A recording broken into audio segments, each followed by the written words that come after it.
गहराई में उतर रहे हैं जो कई लोगों के लिए काफ़ी दिलचस्प हो सकता है।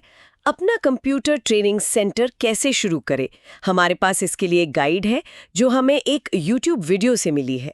हमारा इरादा है कि इस गाइड से जो भी ज़रूरी जानकारी है, जो स्ट्रैटेजीज़ हैं या जो मुश्किलें आ सकती हैं, उन सबको निकालें, ताकि अगर कोई इस फील्ड में आने की सोच रहा है तो उसे एक प्रैक्टिकल आइडिया मिल सके। तो चलिए फिर शुरू करते हैं इसे देखना। जरूर। देखिए, कोई भी नया काम और खासकर शिक्षा के क्षेत्र में एक सोची समझी योजना मांगता है। ये गाइड कुछ बहुत बुनियादी लेकिन हाँ जरूरी कदम बताता है, और पहला कदम ही सबसे अहम है। हाँ, और वो पहला कदम है अपने सेंटर का मकसद तय करना। गाइड साफ कहता है कि भाई पहले ये तय करो कि करना क्या है। क्या आप बस बेसिक कंप्यूटर सिखाना चाहते हैं, मतलब कंप्यूटर लिटरेसी, या फिर प्रोफेशनल डिप्लोमा कोर्स कराने का इरादा है, या हो सकता है फोकस किसी खास स्किल पर हो, जैसे टैली या कोई डिजाइनिंग सॉफ्टवेयर। ये शुरुआत में ही इतनी क्लैरिटी क्यों जरूरी है? देखिए, ये क्लैरिटी तो आपको दिशा देगी। अगर मकसद साफ नहीं है तो आप बस वो अंधेरे में तीर चला रहे होंगे। सोचिए, अगर प्रोफेशनल कोर्स देना है तो फिर आपको वैसी टीचर चाहिए, कंप्यूटर का सेटअप वैसा चाहिए, है ना। बेसिक सिखाना है तो ज़रूरतें अलग होंगी। पर इससे भी ज़्यादा ज़रूरी बात यह है कि यह मकसद सिर्फ आपकी मर्जी का ना हो, यह ज़मीनी हकीकत से जुड़ा होना चाहिए। मतलब वहाँ की लोकल डिमांड क्या है, क्या उस एरिया में एडवांस कोर्स चलेंगे या लोग पहले बेसिक सीखना चाहते हैं। आप किन लोगों को पढ़ाना चाहते हैं, स्टूडेंट्स या नौकरी करने वाले लोग। तो उद्देश्य तय करने का मतलब है एक तरह से अपने मार्केट और अपने कस्टमर को समझना। अगर इसमें चूक गए तो मुश्किल हो सकती है आगे। ये बात तो है, मतलब सिर्फ पैशन से काम नहीं चलेगा, मार्केट भी देखना पड़ेगा। हाँ। अच्छा, तो एक बार मकसद साफ हो गया, फिर गाइड का अगला सुझाव है सही कोर्स चुनना।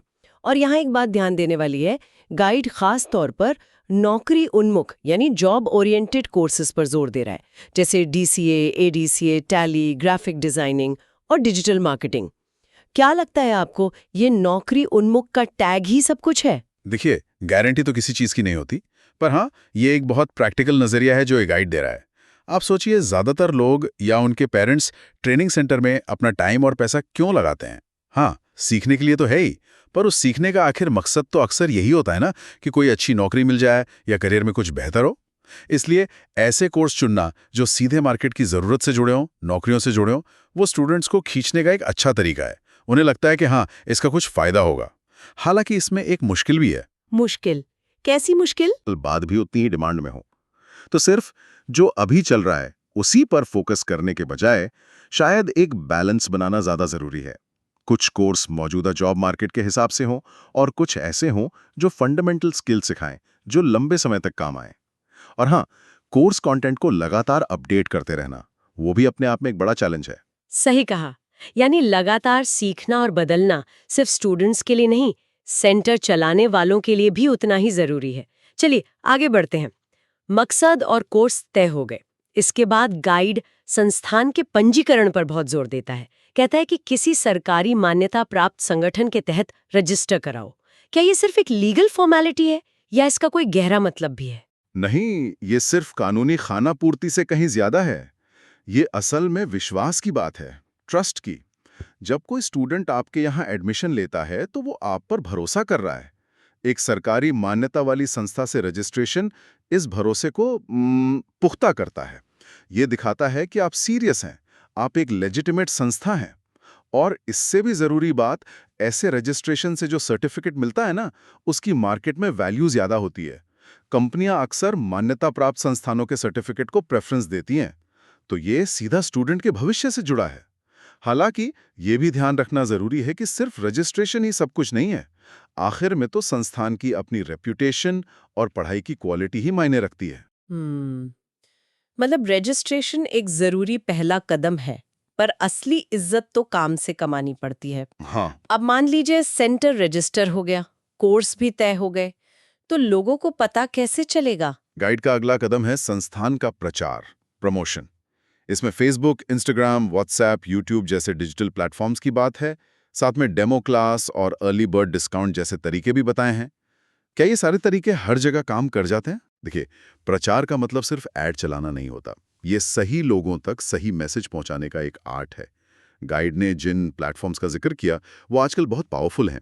हाँ, लेकिन उनका इस्तेमाल सोच समझ कर करना होगा। जैसे इंस्टाग्राम और फेसबुक शायद ग्राफिक डिजाइनिंग जैसे विजुअल कोर्सेज के लिए ज़्यादा अच्छे हों।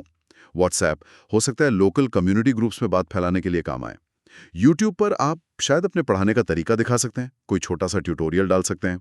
डेमो क्लास तो हमेशा से ही अच्छा तरीका रहा है, क्योंकि उसमें स्टूडेंट को सीधे एक्सपीरियंस मिलता है। और डिस्काउंट, वो तो सबको पसंद आते हैं। लेकिन यहाँ चैलेंज ये है कि आप अपने लिमिटेड बजट में इन सब का सही मिक्स कैसे बनाते हैं और कैसे ट्रैक करते हैं कि कौन सा तरीका काम कर रहा है और कौन सा नहीं। क्या आप असर माप पा रहे हैं? हाँ, ये ट्रैकिंग वाला पॉइंट अक्सर लोग भूल जाते हैं। पैसा खर्च करना आसान है, पर ये जानना कि वो सही जगह लग भी रहा है या नहीं, वो मुश्किल है। अब आते हैं उस चीज पर जिसके बिना कोई ट्रेनिंग सेंटर चल ही नहीं सकता, टीचर्स।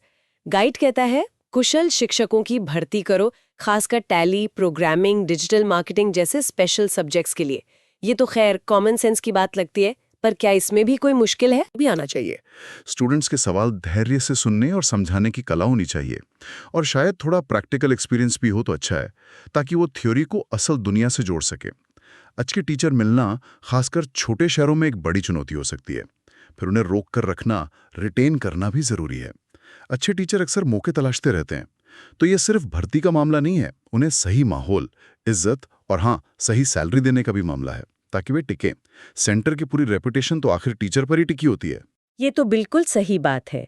एक खराब टीचर पूरी क्लास का मूड और लर्निंग खराब कर सकता है। अच्छा, मान लिया अच्छे टीचर्स भी मिल गए। अब गाइड का जो आखिरी मेन पॉइंट है वो है गुणवत्ता और समर्थन बनाए रखना। मतलब रेगुलर क्लास हो, टाइम पर कोर्स खत्म हो, सही सर्टिफिकेट मिले और स्टूडेंट्स की मदद के लिए कोई सपोर्ट सिस्टम हो।